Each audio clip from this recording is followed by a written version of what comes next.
The penthouse was silent except for the soft hum of the city 40 stories below.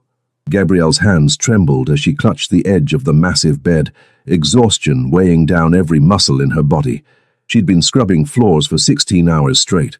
Her day job at the corporate building, her evening shift at the hotel, and now this emergency call to clean the penthouse of some wealthy businessman she'd never met. Mrs. Martinez had been insistent. "This client pays triple. Don't mess it up." The bed looked like a cloud wrapped in silk. Just 5 minutes, Gabrielle thought, lowering herself onto the edge. Her daughter Jada was safe with Patrice for the night. 5 minutes wouldn't hurt. The moment her head touched the pillow, darkness claimed her. She didn't hear the door open, didn't hear the footsteps that stopped abruptly at the bedroom entrance, didn't see the dangerous man in the tailored black suit freeze at the sight of a stranger in his bed. A beautiful black woman with her cleaning uniform still on, her natural curls spread across his pillow like a halo, her face peaceful in a way that made something crack in his carefully constructed armor. Seo Yong-jun had killed men for less than entering his private space, but as he stood there, watching her breathe, he found himself saying something he'd never said to anyone. "Stay." Gabrielle woke to the sensation of being watched. Her eyes flew open, and her heart stopped. Standing beside the bed was a man who looked like he'd stepped out of a dark fantasy. Tall, powerfully built, with sharp Korean features, and eyes so intense they seemed to pierce straight through her soul. His black hair was styled back perfectly, and he wore a crisp white dress shirt with the top 4 buttons undone, revealing a muscular chest and a delicate vertical tattoo of Korean characters running down the side of his neck. Oh my God, I'm so sorry." Gabrielle scrambled off the bed so fast she nearly tripped over her own feet. "I didn't mean to. I was just cleaning and You fell asleep in my bed," he said, his voice deep and measured, with barely a trace of an accent. His expression was unreadable, but something flickered in his dark eyes. "How did you get in here?" "Mrs. Martinez. She's my supervisor at the cleaning company. She sent me here for an emergency cleaning. The door was open. I swear I wasn't—" Gabrielle's voice caught in her throat as she truly took in the man before her. Everything about him screamed power and danger.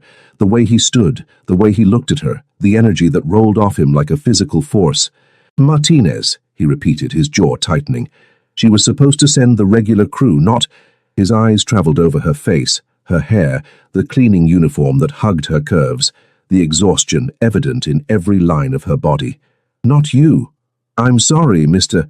Seo Yong-jun." He moved closer, and Gabrielle instinctively took a step back, hitting the bed behind her. He stopped, something shifting in his expression. "You're afraid of me." It wasn't a question. Gabrielle lifted her chin, channeling every ounce of dignity she possessed. "I'm not afraid. I'm sorry for the intrusion, and I'll leave right now. I won't charge for the job." "You were exhausted," Yong-jun said quietly, still watching her with that unsettling intensity. "When was the last time you slept, really slept?" The unexpected question threw her. That's none of your business. You fell asleep in a stranger's bed within minutes of arriving. That tells me everything I need to know."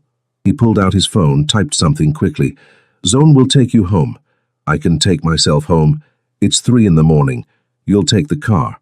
His tone left no room for argument, but it wasn't cruel. If anything, there was something almost concerned in his voice. The door opened and a man in a dark suit entered. He looked at Gabrielle with surprise but said nothing.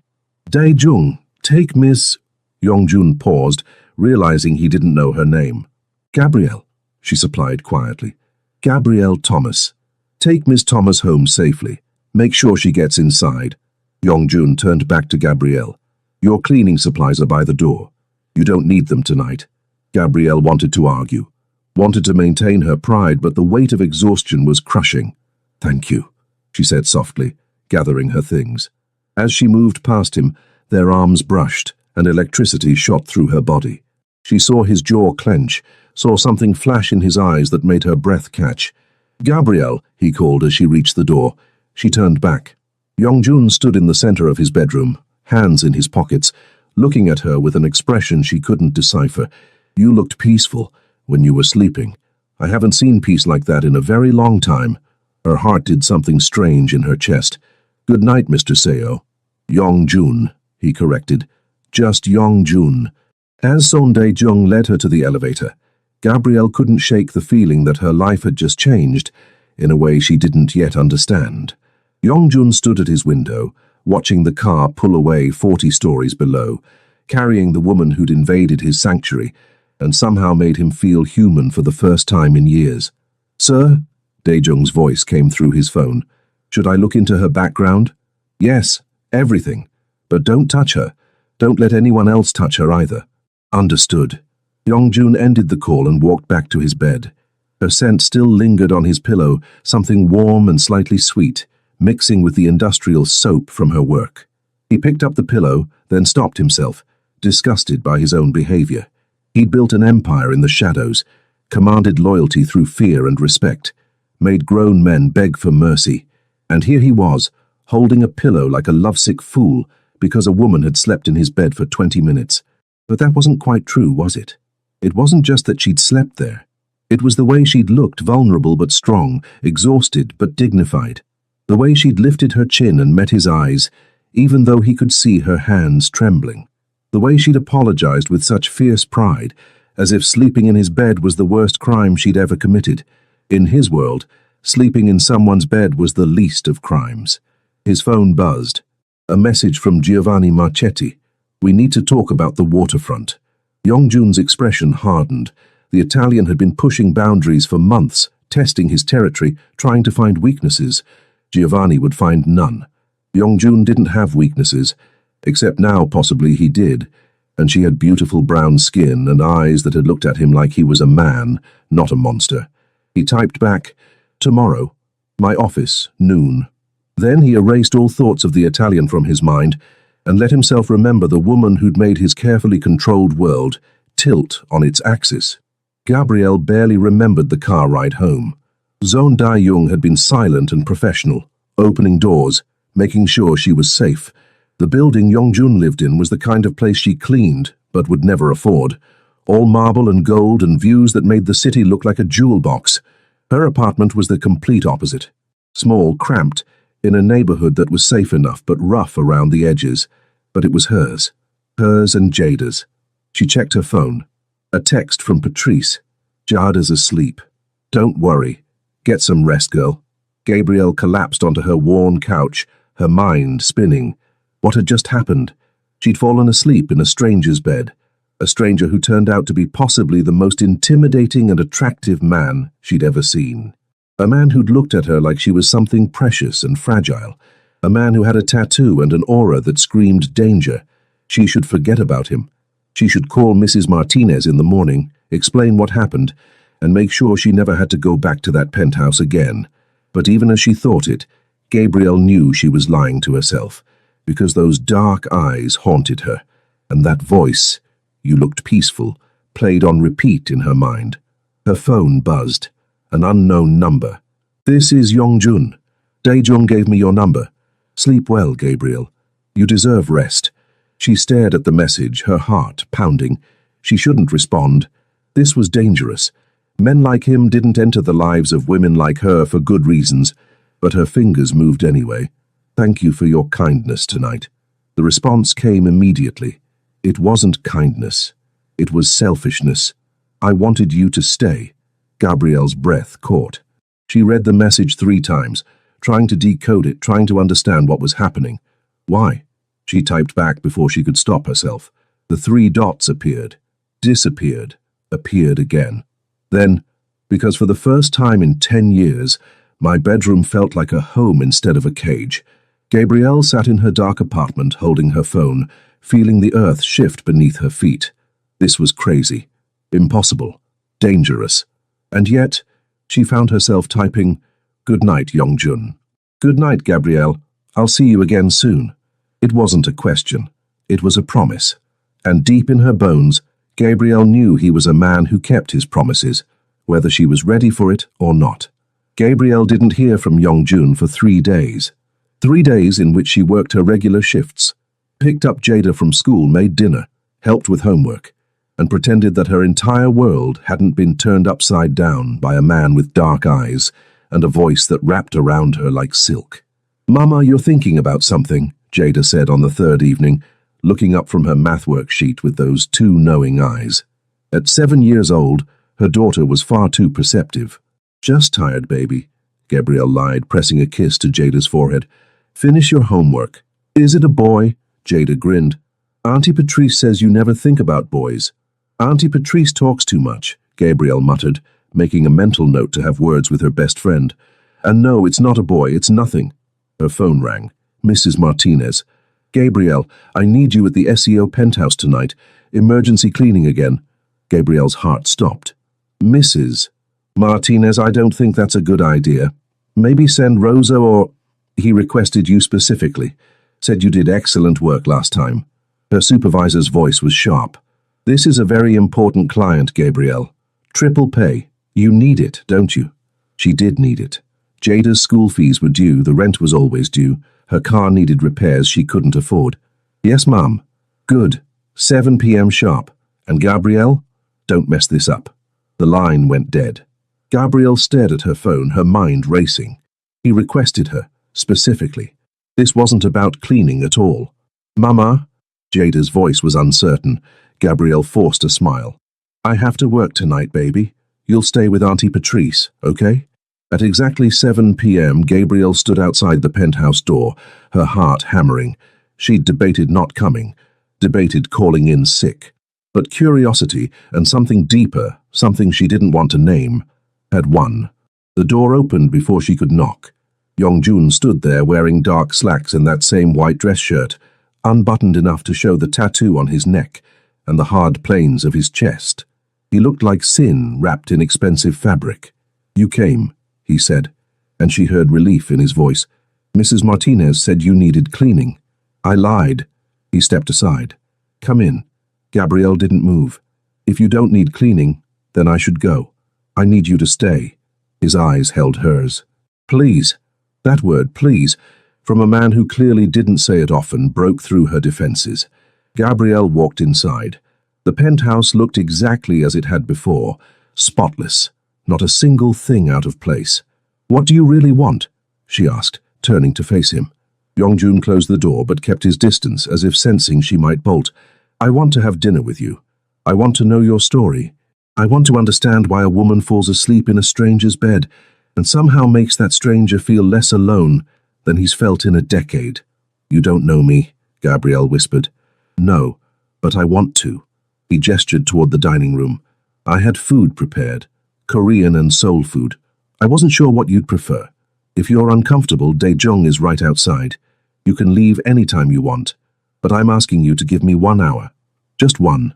Gabrielle should have said no. Should have walked out and never looked back. But something in his eyes, a loneliness that mirrored her own, made her nod. 1 hour. The dining table was set beautifully, with dishes that made Gabrielle's mouth water.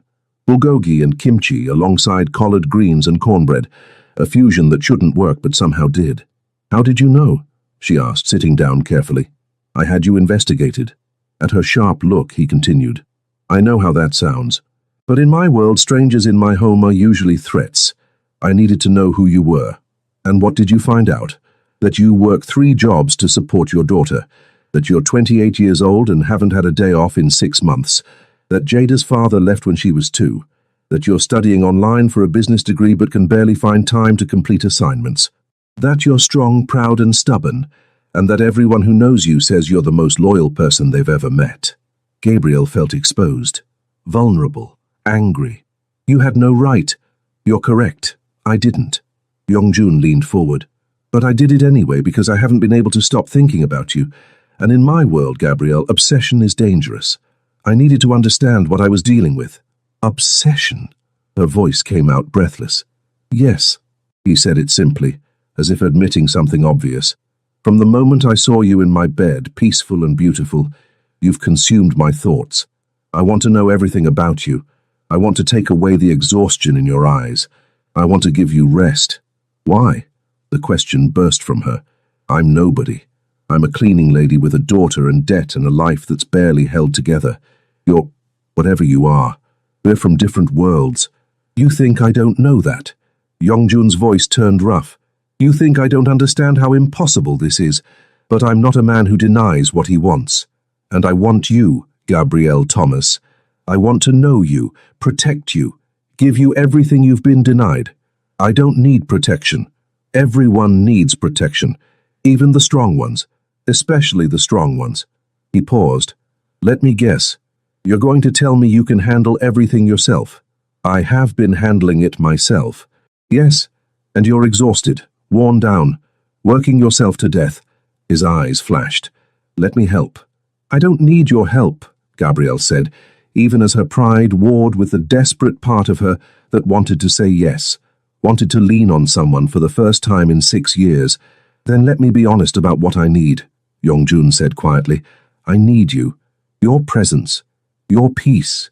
You walked into my life and made me remember what it feels like to be human instead of a weapon. Stay.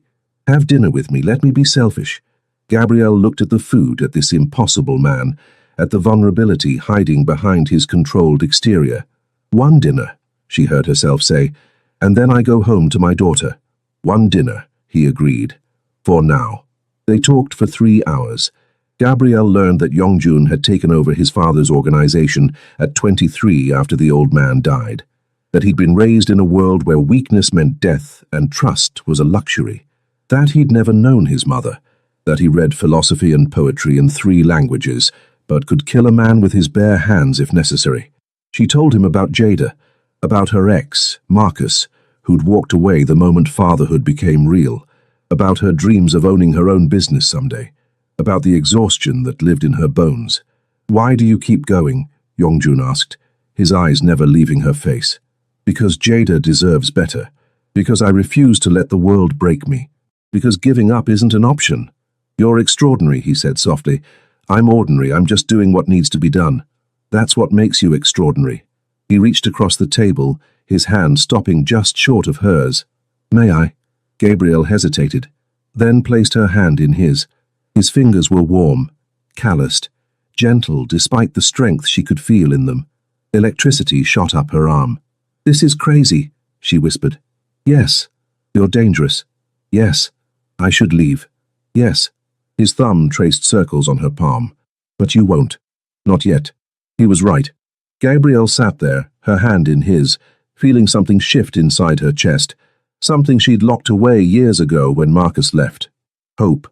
Dangerous, terrifying hope. I have enemies, Yongjun said suddenly. Men who would use you to hurt me if they knew you mattered. I don't matter to you. We just met. His hand tightened on hers. Don't lie to yourself, Gabrielle. You matter.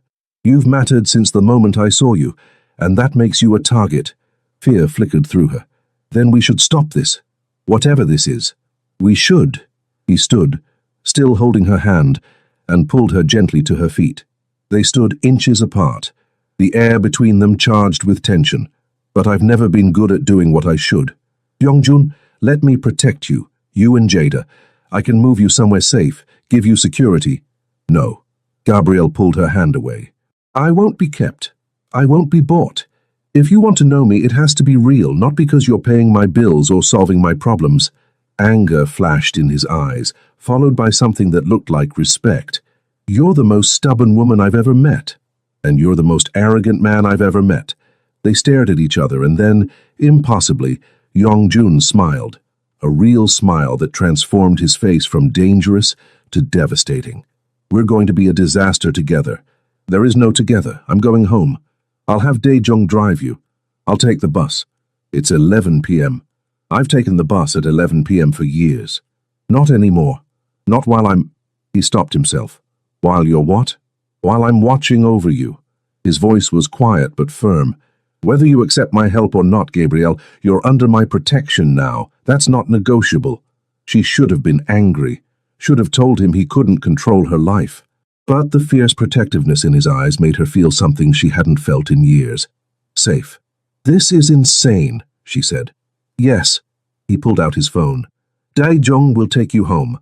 I'll see you again soon. You don't know that. Yes, I do, because you feel this too. He stepped closer, close enough that she could feel his heat, smell his scent. Something clean and masculine and intoxicating. You feel this pull between us, this impossible thing. And you're as curious as I am about where it leads. Gabrielle's breath caught. He was right. God help her. He was right. Good night, Yongjun, she whispered. He reached up, his fingers barely grazing her cheek. Good night, Gabrielle. Dream of me. As Daejong drove her home through the city lights, Gabrielle knew she would. She already did. And miles away, in his penthouse, Yongjun stood at his window and made a call. Daejong, I want full security on Gabrielle Thomas and her daughter. Discreet. They don't know they're being protected. And find out everything about Giovanni Marchetti's recent movements. If he even looks in her direction, I want to know about it. Because Yongjun had learned something tonight. He'd found his weakness.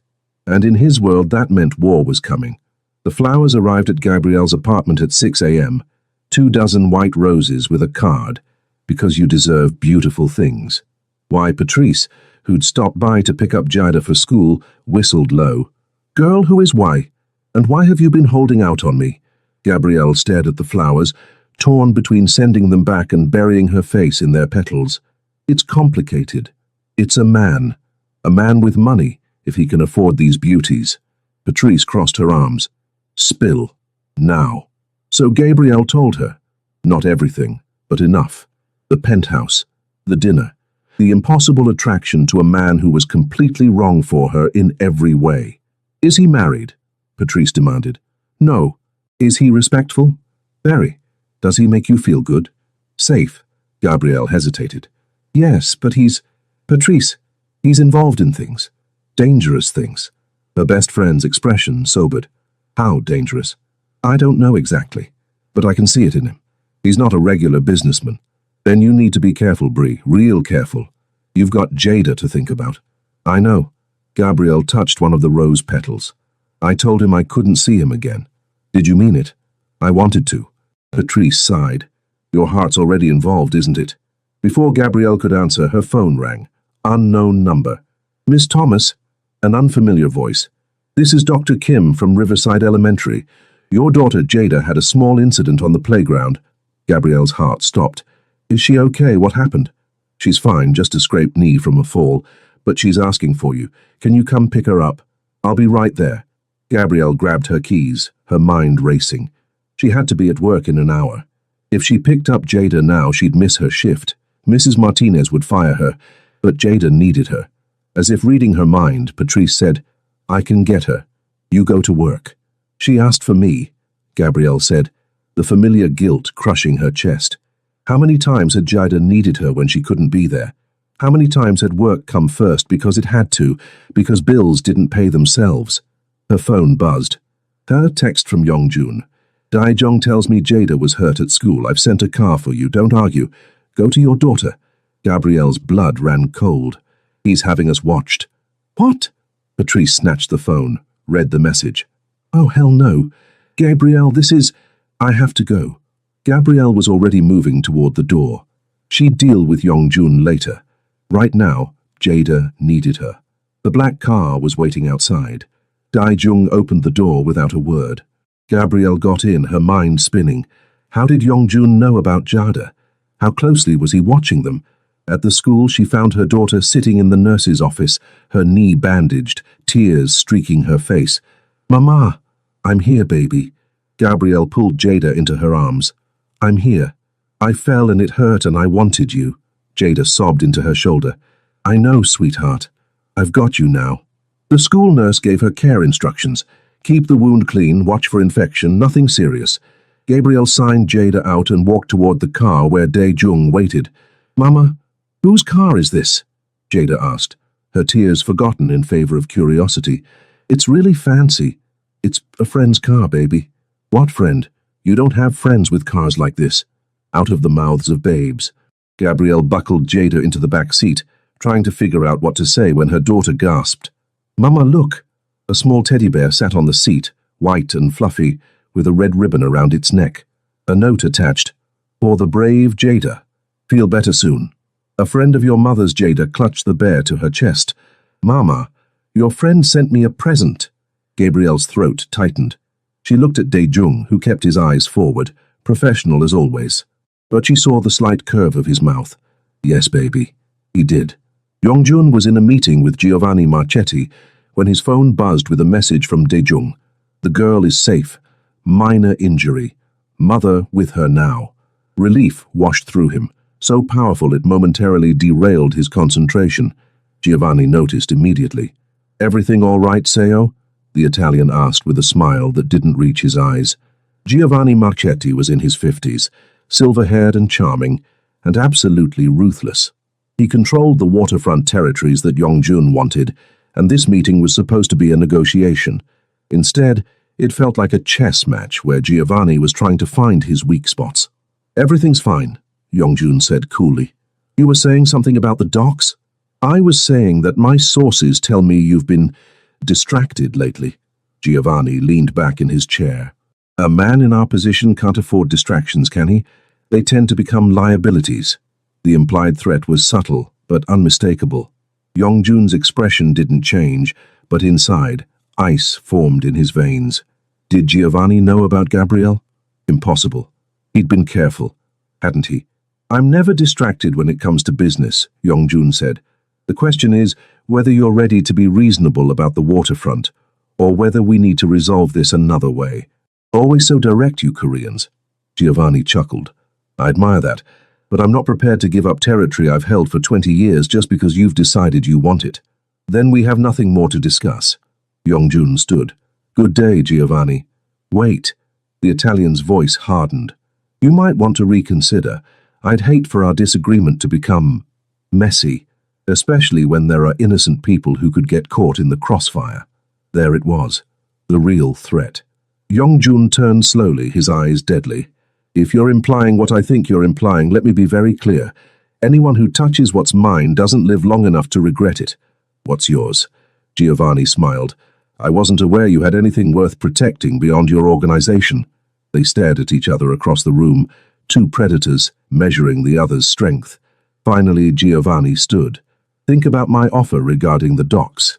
I'll be in touch." After he left, Dae-jung entered. "Sir, he has a tail on you, 3 men, they've been following you for a week." "I know, let them. But double the security on Gabrielle and Jida. No one gets within 100 feet without our knowledge." "Already done." Dae-jung paused. "The woman called. She wants to speak with you. She seemed upset." Yongjun checked his watch. "Tell her I'll come to her tonight." Gabrielle was pacing her small living room when the knock came. Jada was asleep in her bedroom, the teddy bear clutched in her arms. Patrice had left an hour ago with stern warnings about dangerous men and bad decisions. She yanked open the door. Yongjun stood there in his usual expensive clothes, looking completely out of place in her worn hallway. "You're having us followed," she said without preamble. "Yes." "You sent my daughter a gift?" "Yes." "You paid for a car to take me to her school?" "Yes." He stepped inside without being invited, closing the door behind him. "Are you going to yell at me now?" "I should." Gabrielle's voice rose, then dropped when she remembered Jada sleeping. "You can't just insert yourself into our lives like this. You can't watch us without permission. That's stalking, Yongjun. I call it protection." "I didn't ask for protection." "You shouldn't have to ask." His voice was calm, but his eyes blazed. "The moment you mattered to me, you became a target. Do you understand what that means? Men like Giovanni Marchetti will look for any weakness they can exploit. Right now, Gabrielle, you and Jada are my weakness." The words hit her like a physical blow. "Then we should stop this, whatever this is, before someone gets hurt." "Too late." He moved closer. "It's already too late for that." "It's not. We barely know each other. We can just... Can you stop thinking about me?" The question was soft but fierce. "Because I can't stop thinking about you. Every moment, every breath, you're in my head, in my chest, under my skin, and I don't want it to stop." Gabrielle's breath caught. "Yongjun, I know I'm selfish. I know being near me puts you in danger, but I can't let you go. Not now. Not when I've finally found something real in this world of shadows and lies." He reached up, cupping her face gently. "Tell me you don't feel this too. Tell me you don't lie awake thinking about me. Tell me, and I'll walk away." She should tell him exactly that. Should lie and protect herself and her daughter. Should do the smart, safe thing. But Gabrielle had been smart and safe her whole life, and where had it gotten her? Exhausted, alone, struggling. This man, this dangerous, impossible man, made her feel alive, seen, Wanted. I can't, she whispered. I can't stop thinking about you. The relief that washed over his face was beautiful and terrible. Then let me protect you. Both of you. Let me... No. She stepped back. If we do this, if we try this, it has to be real. Not you solving all my problems and me being grateful. I need to know that what you feel is about me, not about rescuing me. Gabrielle, I mean it. Her voice was firm. You can't pay my rent. You can't buy me things. You can't control my life just because you're worried about me. I can't just stand by while you work yourself to death. That's my choice to make. They stared at each other, neither willing to bend. Finally, Yongjun exhaled sharply. You're going to be difficult about this. About maintaining my dignity and independence? Yes. I hate it. I don't care. A smile tugged at his mouth. You're incredible. Stubborn and proud, and incredible. He glanced toward Jada's bedroom. Can I meet her? Your daughter? Gabrielle's heart clenched. She's asleep. And Yongjun, if you meet her, she'll get attached. And if this doesn't work out, it will work out. You can't know that. Yes, I can. He stepped closer again, his hand finding hers. Because I'm not walking away from this. From you. I don't care how difficult you make it, how much you fight me, how impossible this seems. I've spent 10 years building an empire, Gabrielle. I know how to fight for what I want, and I want you. The intensity in his voice, in his eyes, made her knees weak. This is crazy. You've said that before. It bears repeating. He smiled, that rare, genuine smile that transformed his face. Stay with this craziness, stay with me. Let me prove that I can be what you need. What I need is for my daughter to be safe. She will be. I swear it on my life. No one will touch her. No one will even get close. Gabrielle wanted to believe him, wanted to lean into the security he offered, the protection, the care, but fear held her back. If Giovanni Marchetti knows about us, he suspects. He doesn't know. And even if he did, he wouldn't dare move against a child. There are rules even in my world. Rules can be broken, not by men who want to live. The lethal promise in his voice should have frightened her. Instead, it made her feel safer than she had in years. I need time, she said finally. Time to think about this. Time to figure out if I'm strong enough to be in your world. You're strong enough. His thumb traced her cheekbone. You're the strongest person I've ever met. You don't know me well enough to say that. Then let me get to know you better. Have dinner with me tomorrow. Bring Jada. Let me show you that I can be trusted with what matters most to you. The fact that he understood that what mattered most wasn't money or security but her daughter cracked something open in Gabrielle's chest. One dinner with Jada in public. Deal. He leaned down, his forehead resting against hers. Thank you for giving me a chance. I haven't decided anything yet. Yes, you have. You just don't want to admit it. He was right. God, he was right. Gabrielle had already decided, the moment he'd sent that teddy bear to her daughter, the moment he'd looked at her like she was precious, the moment he'd made her feel like she mattered. She was in so much trouble. Good night, Yongjun. Good night, Gabrielle. He pressed a soft kiss to her forehead, then another to her temple. Dream of me. Arrogant, she murmured. Truthful, he corrected, then left before she could respond. Gabrielle locked the door behind him and leaned against it, her heart racing. Through the window, she saw the black car pull away, but she also saw another car parked down the street, headlights off, engine running, his security watching over them. She should have been angry, should have felt invaded. Instead, she felt safe, and that terrified her more than anything. The dinner never happened.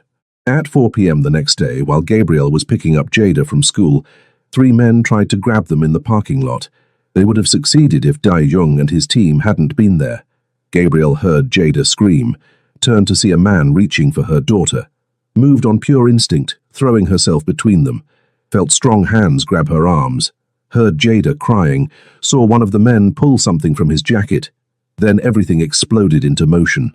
Dae-jung appeared like a shadow, his movements precise and deadly. Within seconds, 2 of the men were on the ground. The third ran. Gabrielle snatched Jada into her arms, her whole body shaking. "Mama!" Jada sobbed against her chest. "Mama, I'm scared." "I've got you, baby, I've got you." Gabrielle looked at Dae-jung, who was already on his phone.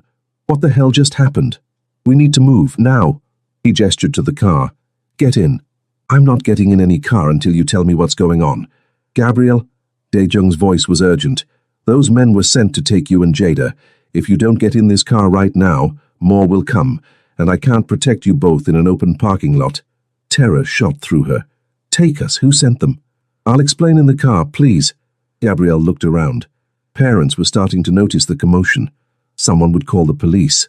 She needed to get Jada somewhere safe, needed to understand what was happening, She got in the car. Yongjun was in the middle of a conference call when Dae-jung's emergency signal went off. He ended the call without explanation and answered. They tried to take them, Dae-jung said, his voice tight. 3 men in the school parking lot. We have 2 in custody. The 3rd escaped. Yongjun's vision went red. Are they hurt? No. Shaken. But safe. I'm bringing them to you now. No. Take them to the safe house in Brookline. Full security detail. No one in or out without my authorization. Sir, the woman is demanding answers. Then give them to her. Tell her everything. And tell her I'm coming. Yongjun ended the call and turned to the men assembled in his office. His top lieutenants, the heads of various operations, the muscle and brains of his organization. Find Giovanni Marchetti. Bring him to me. Alive, but just barely. Sir, one of them said carefully, if we move against the Italians now, it could start a war. Then let there be a war. Yongjun's voice was ice. No one touches what's mine and lives to speak of it. The safe house was a beautiful townhouse in an upscale neighborhood, nothing like what Gabriel expected. Dae-jung led them inside, where 2 female security personnel were waiting. One of them smiled at Jada. Hey there, sweetheart. You like hot chocolate? We've got some in the kitchen. Jada looked at Gabrielle, her eyes red from crying. Mama? It's okay, baby, go ahead. Gabrielle kissed her forehead, then watched as her daughter was led away. The moment she was out of sight, Gabrielle turned on Dae-jung. Explain. Now. So he did. He told her about Yongjun's organization, about the territories and the power struggles, about Giovanni Marchetti and his desire to weaken Yongjun by finding a vulnerability, about how someone had leaked information about Gabrielle and Jada. So we don't know who yet, Dae-jung said, but we will, and they'll be dealt with. Gabrielle sank onto the couch, her hands shaking. This is my fault. I should never have. I put my daughter in danger. No, this is Giovanni's fault, and he'll pay for it. I need to leave. Take Jada and leave the city. Go somewhere safe. There is nowhere safe if you run. These men have reach, resources. The only way to be safe is to end the threat. And how exactly do you plan to do that? The door opened. Yongjun walked in, his face a mask of controlled fury. His eyes found Gabrielle immediately, scanning her for injuries. Are you hurt? No, but... He crossed the room in 3 strides and pulled her into his arms, holding her so tightly she could barely breathe. I'm so sorry, this is my fault. Gabrielle felt his heart hammering against her chest, felt the tremor in his hands. This man, this dangerous, powerful man, was shaking because she'd been threatened. Where's Jada? He asked against her hair. In the kitchen. She's fine. Scared, but fine. He pulled back, his hands cupping her face. I will fix this. Giovanni will never threaten you again, I swear it. How? By starting a war? By killing people? Gabrielle's voice broke. I can't be the reason for that. I can't. You're not the reason. Giovanni's greed is the reason. His arrogance, his belief that he can take anything he wants without consequences. Yongjun's eyes were black fire. He touched what's mine, tried to hurt what I... He stopped, his jaw clenching. What you what? Gabrielle whispered. What I love. The words came out rough, torn from somewhere deep. What I love more than my own life. You and Jada. You're mine to protect, mine to cherish, and anyone who threatens you will learn exactly what I'm capable of. Gabrielle's breath caught. You don't love me. We barely know each other. I know enough. I know you're brave and strong and beautiful. I know you make me want to be better than I am. I know that the thought of losing you makes me want to burn the world down. He pressed his forehead to hers. I know that I'd die before I let anyone hurt you. Tears slid down her cheeks. This is too much. Too fast, I can't. Mama. They both turned.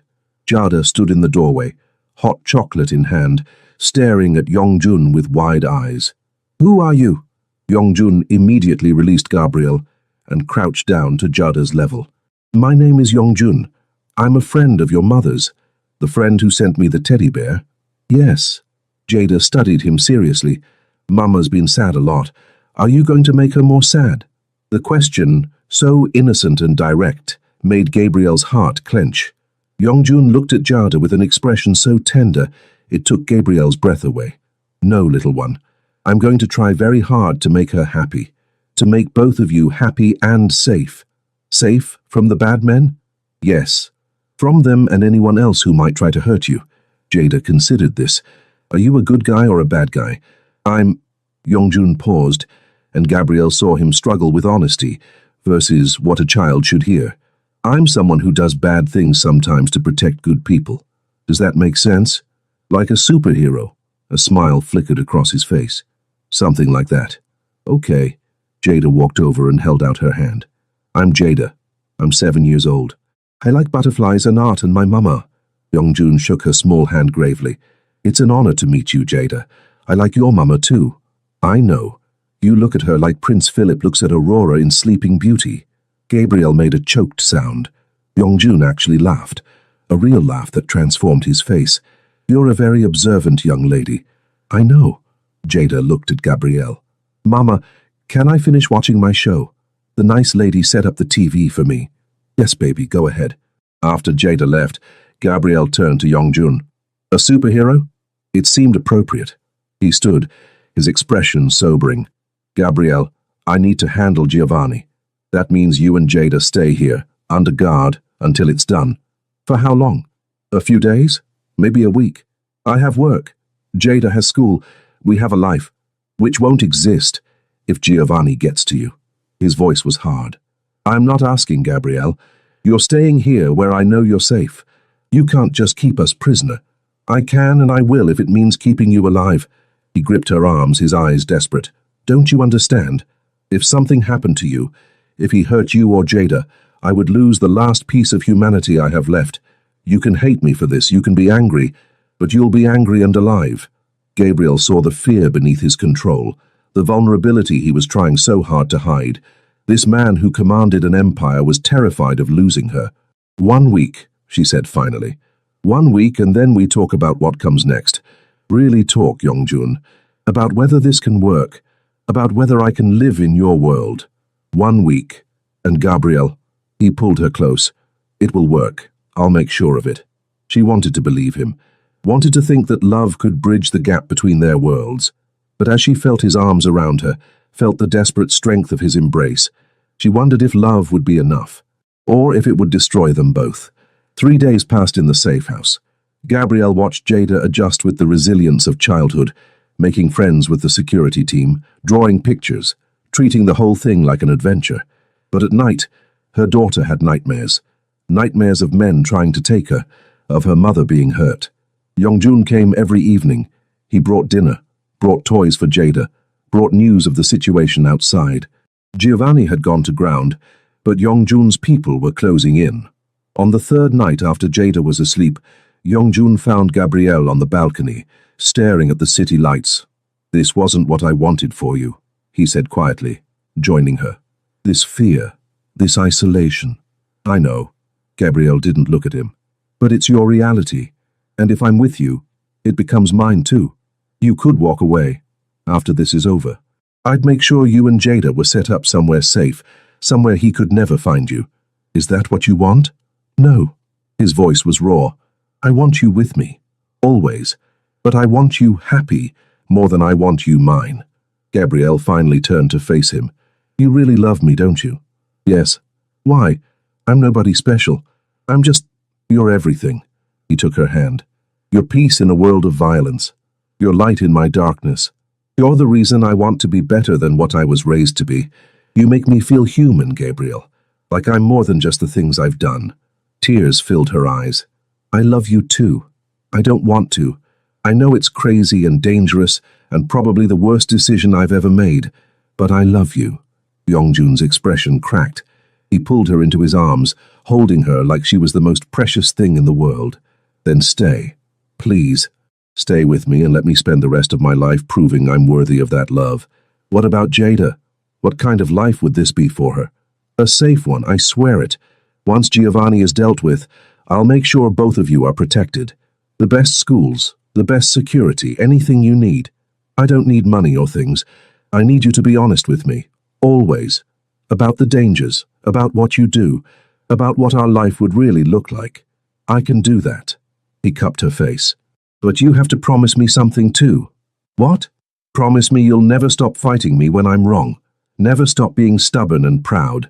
Never let me turn you into something you're not. Gabrielle smiled through her tears. I think I can manage that. He kissed her then. A kiss full of promise and passion and desperate hope. A kiss that spoke of all the words they hadn't said, all the fears they hadn't voiced, all the love they were brave enough to claim. When they pulled apart, Gabrielle rested her head on his chest. What happens now? Now I end this, and then we begin our life together. The confrontation came on the fourth day. Yongjun's people found Giovanni in a warehouse on the waterfront, the very territory they'd been fighting over. Yongjun went alone against Daejong's protests, because this was personal. Giovanni was waiting, surrounded by his men, but they were outnumbered by Yongjun's forces, hidden in the shadows, ready to strike if needed. Seo, Giovanni greeted him with false warmth. I wondered when you'd come. You made a mistake, Yongjun said coldly. You threatened innocent people, a woman, a child. I needed to send a message. You've been encroaching on my territory for months, and now you'll pay for that message with everything you have. Giovanni's smile faded. You'd start a war over a woman?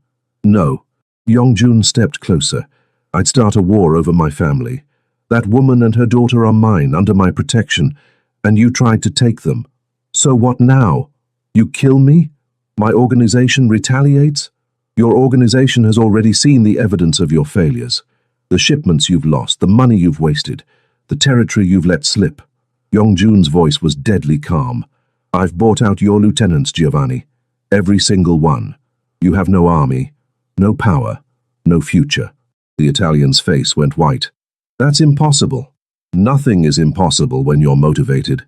And you motivated me very well when you sent those men after Gabrielle and Jada. What do you want? Everything. The waterfront, the trade routes, your contacts, all of it. In exchange, I let you live. You retire to whatever hole you want to crawl into, and you never come near me or mine again. And if I refuse, Yongjun pulled out his phone and showed Giovanni a photo.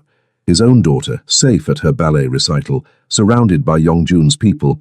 Then you learn exactly how it feels to have someone you love threatened. Unlike you, I won't actually hurt her, but she'll never be safe again. Never have a moment of peace. That's the life you'll give her if you refuse. Giovanni stared at the photo, his hands shaking. The great Mafia boss, brought low by the same weapon he'd tried to use. You bastard. I learned from the best. Yongjun pocketed his phone. Do we have a deal? The Italian knew he was beaten. We have a deal. Good. Your lawyers will have the paperwork by tomorrow. Sign it. Disappear. And Giovanni? Yongjun's eyes were ice. If I ever see you again, if I even hear that you've mentioned Gabrielle's name, I won't be so generous. He left Giovanni standing in the warehouse, defeated and broken.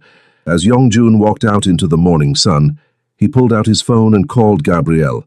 It's over, he said when she answered. You're safe, both of you. He heard her sob of relief. Are you okay? I'm perfect. I'm coming to get you. We're going home. Home? Our home. If you'll have me. If you'll let me build a life with you. Yes, Gabrielle whispered. Yes, to all of it. 6 months later, Gabrielle stood in the kitchen of a beautiful house.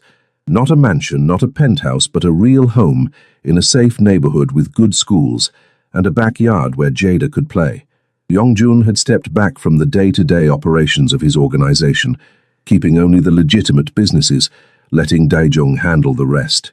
He still had power, still had influence, but he'd chosen a quieter life. A life with her. She heard the front door open. Mama, Jada's voice called. We're home. Yongjun appeared in the doorway, Jada on his shoulders, both of them laughing. In 6 months he'd become the father Jada never had, patient, loving, present. He'd taught her Korean words, taken her to museums, sat through endless Disney movies without complaint. "How was the park?" Gabrielle asked, kissing first Jada, then Yongjun. "Amazing. Yongjun taught me how to fly a kite." Jada scrambled down and ran to show Patrice, who'd come for dinner, the pictures on her phone. Yongjun pulled Gabrielle into his arms. "I love you," he murmured against her hair. "I love you too, even when you spoil her rotten. She deserves to be spoiled. You both do." He reached into his pocket. Speaking of which, the ring was simple but beautiful, a single diamond that caught the light. Gabrielle's breath caught. "I know we've only been together 6 months," Yongjun said. "I know you might want to wait longer, but I've waited my whole life to find you, Gabrielle. I don't want to wait anymore. Marry me. Let me be your husband and Jada's father. Let me spend every day proving I'm worthy of your trust." Gabrielle looked at this man who'd turned her world upside down, who'd fought for her, protected her, loved her despite the odds. This man who'd given up his empire to build a home. "Yes," she whispered. "Yes, I'll marry you." He slid the ring on her finger and kissed her until she couldn't breathe. From the living room, she heard Jada squeal and Patrice laugh. "She knew you were going to propose," Gabrielle said against his lips. "I asked her permission first. She said yes, but only if I promised to always make you happy." "And what did you say?" "I said it was the easiest promise I'd ever make." Gabrielle pulled back to look at him. This man who'd once been cold and dangerous and now looked at her like she was his whole world.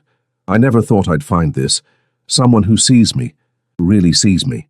I never thought I'd find peace, but then you fell asleep in my bed and changed everything." She laughed. "Best mistake I ever made. Not a mistake. Fate." He kissed her forehead, her cheeks, her lips. "I love you, Gabrielle Thomas. Soon to be Gabrielle Seo. I love you too. My dangerous, impossible, wonderful man." Outside, the sun set over their new life, a life built on trust and sacrifice and love that refused to be denied. A life that started with a tired cleaning lady falling asleep in a stranger's bed and ended with forever. 2 years later, Gabriel stood in the kitchen of their home, watching through the window as Yongjun pushed 9-year-old Jada on the swing set he'd built himself. Her daughter's laughter rang through the yard, pure and joyful. On her hip, their son, 6-month-old Minjai, gurgled happily, his tiny hand wrapped around her finger. He had Yongjun's dark eyes and her warm brown skin, perfect in every way. Patrice sat at the kitchen table sipping tea. "Girl, if someone had told me 2 years ago that you'd be married to a reformed Mafia boss with a baby on your hip, I would have had them committed." Gabrielle laughed. "I would have agreed with you. But you're happy, I can see it. You're actually happy." "I am." Gabrielle watched Yongjun catch Jada as she jumped from the swing, both of them tumbling into the grass, laughing. "I never knew I could have this. A real family, a real partner."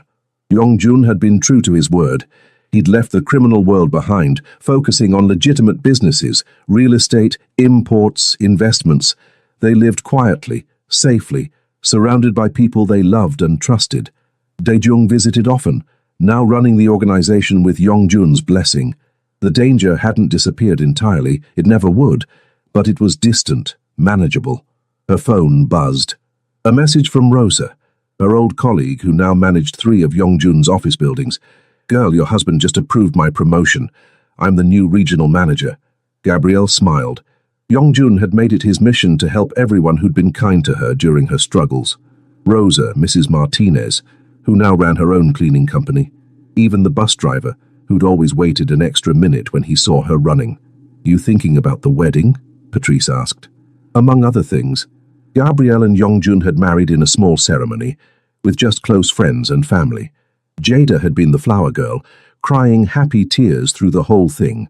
Yongjun came inside, Jada racing ahead to wash her hands. He took Minjai from Gabrielle's arms, cradling their son with the gentleness that never failed to make her heart melt. "Hello, little one. Did you miss me?" Minjai cooed, and Yongjun smiled, that rare, genuine smile that belonged only to his family. "Dinner's almost ready," Gabrielle said, leaning into him. "Perfect." He kissed her temple, then her lips. "I love you, Mrs. Seo."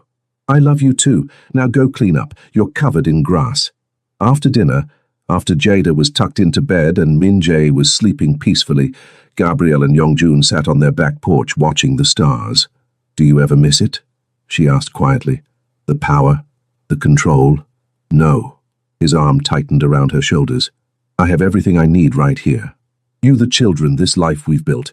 That's the only power that matters. Even on hard days? Especially on hard days." He turned to face her. "You saved me, Gabrielle. That night you fell asleep in my bed. You didn't just rest. You gave me rest, peace, a reason to be more than what I was. You saved me too. You showed me I deserved more than survival, that I could have joy." They sat in comfortable silence, two people from different worlds who'd found their way to each other against all odds. "Mama?" Jada's voice called from inside. "I had a bad dream." Gabrielle started to stand, but Yongjun was already moving. "I'll go," he said. "You rest." She watched him disappear inside, heard his gentle voice comforting their daughter. This man who'd once been feared throughout the city was now reading bedtime stories and chasing away nightmares. Love had transformed them both, made them brave enough to choose each other, to build something real from the wreckage of their pasts. Gabrielle touched her wedding ring, smiled at the stars, and thanked whatever fate had brought an exhausted cleaning lady and a lonely Mafia boss together. Some love stories start with grand gestures. Theirs started with rest, with one moment of vulnerability that changed everything, and now they had forever to be each other's peace.